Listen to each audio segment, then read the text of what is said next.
Good morning everyone. आज अपन BCom honours part second paper third auditing के बारे में चर्चा करेंगे। मैं डॉक्टर राज और अपन ने इससे पहले इसमें जो इसकी डेफिनेशन है और जो भी कंसेप्ट हो रहा है, कंसेप्ट के बारे में आज अपन चर्चा करेंगे। Importance of concept of auditing, ठीक है। यानी अंकेक्षण की कुछ महत्वपूर्ण अवधारणा है अपने पास।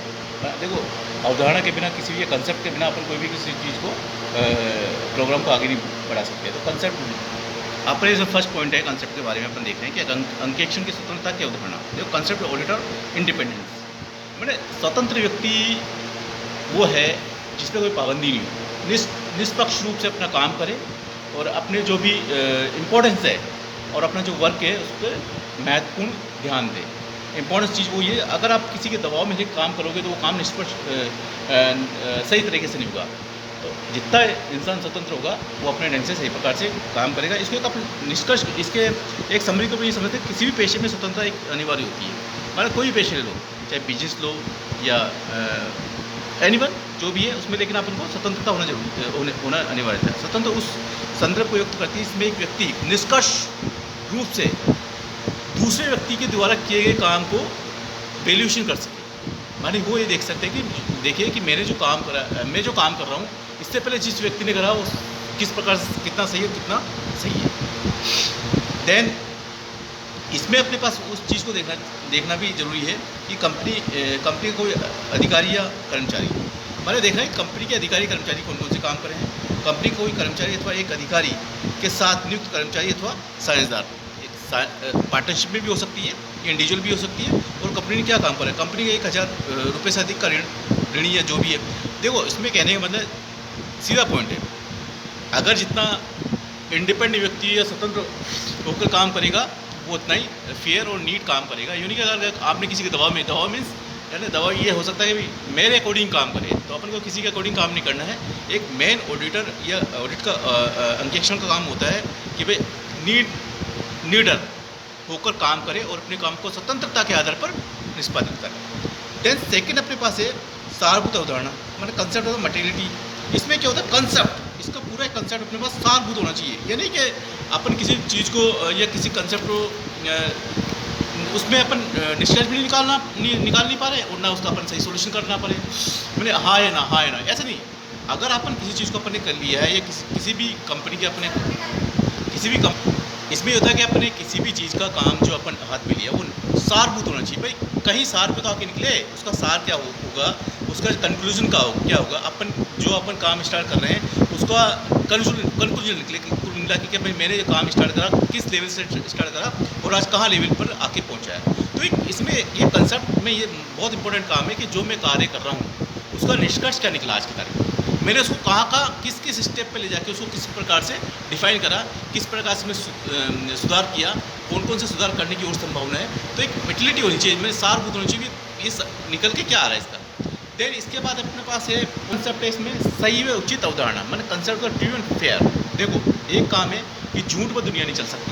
अगर आप एक झूठ सुबह तो 50 झूठ बोलने पड़ेंगे। तो इसका मतलब है अगर अपन किसी भी कंपनी का लेखा जोखा कर रहे हैं या किसी भी कंपनी का अपन बैलेंस शीट या ट्रायल या फाइनल अकाउंट्स वगैरह तैयार कर रहे हैं, तो सही स्थिति भाई आज कंडीशन क्या है कंपनी को, सही स्थिति का पता करना बहुत ज़रूरी है। और संस्था जो भी है, संस्था चलती है भविष्य में परिणाम के आधार पर, रिजल्ट के आधार पर, ठीक है। उनके विवरण, लेखाओं के विवरण होते हैं, उनको परिणाम किस प्रकार से निकलना। मतलब ऐसा नहीं आपने जो भी स्थिति अपन जैसे देखो, सपोज करो किसी भी संस्था की आर्थिक स्थिति डिपेंड करती है उसके लेखा बहियों से, ठीक है। अगर आपने जब तक उसका लेखा बही का विश्लेषण सही प्रकार से नहीं करा है और आपने फ्रॉड दिखा दिया या एक बार आपने बहुत ज़्यादा लाभ दिखा दिया और एक बार दूर डाउन ला दिया, तो वो कंपनी की स्थिति कहीं भी क्लियर नहीं होगी। तो कहने का मतलब है कि आप सैद्धांतिक आधार पर ये होना चाहिए कि जो मैं सही काम करें और उचित प्रकार से करें। यूँ नहीं कि फ्रॉड नहीं होना चाहिए। अपन किसी भी संस्था का काम करते तो सही करते हैं। एक अपने पास है कि कंपनी अधिनियम अनुसूची या सेक्शन 7 के प्रावधान के अनुसार कंपनी के खातों द्वारा सही व उचित प्रकट किए जाना चाहिए। ये एक अपने इसमें सेक्शन दे रखा है 6 प्रावधान के अंदर। अतः अंकेक्षण को ये देखना चाहिए कि खाते कंपनी अधिनियम के अनुसूची 6 के प्रावधान के अकॉर्डिंग रखे गए नहीं है। ये बहुत इंपॉर्टेंट चीज़ है। यदि और इसमें एक हम लोग ये चीज़ भी देखना चाहिए कि यदि सही व उचित की सुनिश्चितता करने के लिए अंकेक्षक को ये चीज़ें देखनी चाहिए जो इम्पोर्टेंट है। अपने पास क्या है, वन चीज़ एक क्या अपने पास जो भी अपन यूज़ ले रहे हैं लेखांकन सिद्धांत के अनुसार संपत्ति का अधिमूल्य व अवमूल्य नहीं किया जाना चाहिए। यानी ये एक आप जो भी कंपनी का एसेट्स का वैल्यूएशन कर रहे हैं अकॉर्डिंग टू प्रिंसिपल, उसके अकॉर्डिंग उसका सही प्रकार से वैल्यूएशन होना चाहिए। सेकंड अपने पास क्या है, किसी भी सार्वभौम संपत्ति को नहीं छोड़ा गया हो। माना एक बात है कि जो अपन किसी कंपनी का वैल्यूएशन कर रहे हैं तो कोई सार्वभौम संपत्ति एसेट्स को नहीं छोड़ दो, आपने उसको छोड़ा अपने काम कर लिया, तो ये नहीं होना चाहिए। थर्ड अपने पास क्या है, संपत्ति पर प्रभाव का प्रकटीकरण कर दिया जाना चाहिए, जो प्रकटीकरण है उसको स्पष्ट किया जाना चाहिए। चौथा अपने पास देर का सारभूत दायित्वों को नहीं जोड़ा गया हो।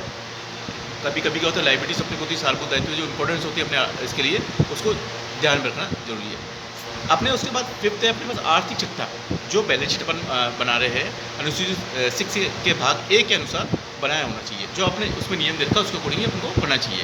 देन उसके बाद अपने 6 पॉइंट है कि लेखांकन नीति का एक रूपता के साथ पालन किया जाना चाहिए। मैंने ये नहीं कि आपने एक साइड इधर कर लिया, एक साइड इधर, एक रूप नीति होनी चाहिए, वन लेन। 7 क्या है, आकस्मिक कैजुअल अपवास रूप अथवा अन्य गैर आवर्तिक मदों को अलग से प्रकट किया गया हो। कुछ मद ऐसी होती है जिसको अपन सही प्रकार से अलग अलग परफॉर्मों के अकॉर्डिंग इसको प्रकट कर सकते हैं, तो ये अपन को इंपॉर्टेंट ध्यान में रखनी चाहिए बातें, ये 7 बातें। देन 4 ऑफ कंसेप्ट अपने पास है लेखांकन नीतियों की प्रवृत्ति में nature of the accounting policy. Sorry, इसका जो मेन पॉइंट है अपने पास है लेखांकन नीतियों की प्रकटीकरण का उदाहरण मैं डिस्क्लोजर ऑफ अकाउंटिंग। मैं डिस्क्लोजर अकाउंटिंग का अपने पास क्यों होनी चाहिए, इसमें पहला फर्स्ट पॉइंट रखा लेखांकन नीति की प्रकृति में नेचर क्या है अकाउंटिंग का, अपन किस प्रकार की अकाउंटिंग अपना रहे हैं। दोहरा लेखा है, सिंपल लेखा है, जो भी है, जैसे सिंपल सा मान लो कि लेखांकन सिद्धांतों को लागू करने के ढांचे के संबंध में रखी गई है। लेखांकन नीति का कोई स्पष्ट सूची नहीं है, जो की स्थिति मैंने कहने का मतलब है एक किसी को निश्चित सूची नहीं, लेकिन अपन जो भी अकाउंटिंग सिस्टम अपना रहे हैं वो दोहरा लेखा प्रणाली अपने सिस्टम के अकॉर्डिंग जो संस्था प्रेफर करती है उसको अपनाना चाहिए। सेकंड, इसी में क्या कहते हैं, वे क्षेत्र जिनमें विभिन्न लेखांकन नीतियों के समान करना पड़ता है। इसमें क्या होता है, एरिया जो अपने डिफाइन कर रखा है उसमें कौन कौन से हैं, तो कुछ अपने पास देखा सिंपल अपने इसमें है। फर्स्ट, हाँ, मैंने डेप्रिसिएशन का अपलखन की विधि मैंने कुछ अपने पास बड़ी कंपनी में क्या होता है, डेप्रिसिएशन की पॉलिसी जो अपनाते हैं उसको अपन किस प्रकार से करना है, जो भी अपने 5-7 इसमें पॉलिसी दे रखी है उसको कौन सी अपना रहे हैं वो देखना है। सेकेंड है निर्माण के दौरान व्यय के संबंध में व्यवहार। अगर आपने जो भी प्रोडक्शन बना रहे हो, उसका मैन्युफैक्चरिंग कर रहे हो, उसके निर्माण के दौरान जो व्यय कर रहे हो, एक्सपेंसेस कर रहे हो, उसके संबंध में क्या आपने व्यवहार अपनाया है, उस चीज़ को भी देखना पड़ेगा। थर्ड, इसमें क्या होता है कि विदेशी मुद्रा के मदों का विनिमय। अगर संस्था बिजनेस कर रही तो ये मान के चलो कि अपन को कुछ माल बाहर भी भेजना पड़ता है या बाहर से करना पड़ता है, जो विदेशी करेंसी है, विदेशी मुद्रा है, उसका आप किस प्रकार से ट्रीटमेंट करो, ये भी इसमें विशेष करके मूल्यांकन वो अपना लेखांकन करना चाहिए। इसके बाद फोर्थ अपने पास है स्टॉक का मूल्यांकन। ये इंपॉर्टेंट चीज़ है कि अगर अपने पास संस्था अपन चला रहे हैं, कोई प्रोडक्शन कर रहे हैं, तो लास्ट में स्टॉक कितना बचा है, किस प्रकार से वैल्यूएशन कर रहे हैं और उसका किस प्रकार से लेखा जोखा रख रहे हैं, ये मेन चीज़ है।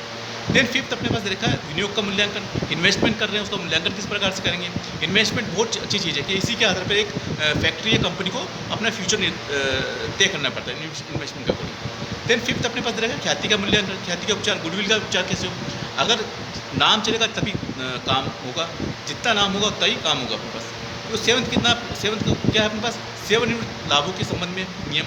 अगर कोई अपने कर्मचारी सेवानिवृत्त हो, उनको भविष्य में क्या लाभ दे रहे हैं, किस प्रकार से उनको बेनिफिट मिल रहा है, ये अपन देखेंगे। देन उसके बाद 8 पॉइंट अपने दीर्घवर्ती ठेकों के लाभ, मैंने लॉन्ग टर्म जो अपने पास ठेके हैं उनके लाभ क्या होंगे। देन लास्ट इसका पॉइंट अपने पास स्थायी संपत्तियों, स्थायी दायित्वों का मूल्यांकन, जो अपने पास फिक्स्ड लाइबिलिटीज़ है उनका मूल्यांकन किस प्रकार से करेंगे। तो आज अपनी इस जो इम्पोर्टेंट चीज़ देखी इनमें ऑडिटिंग के जो इम्पोर्टेंस ये कंसेप्ट हैं उनके अपन ने आज थोड़ा विस्तार से चर्चा करी है। तो आज मुझे इसमें कुछ पॉइंट और देख लेते हैं एक बार। मेन चीज़ अपने पास जो भी है बिजनेस इन्वेस्टमेंट करता है उसमें इन्वेस्टमेंट स्टॉक है, इन 4-5 चीज़ों पर महत्वपूर्ण ध्यान रखना पड़ता है। और आज के टॉपिक में बस इतना ही, कल आगे इसके बारे में चर्चा करेंगे। Thank you.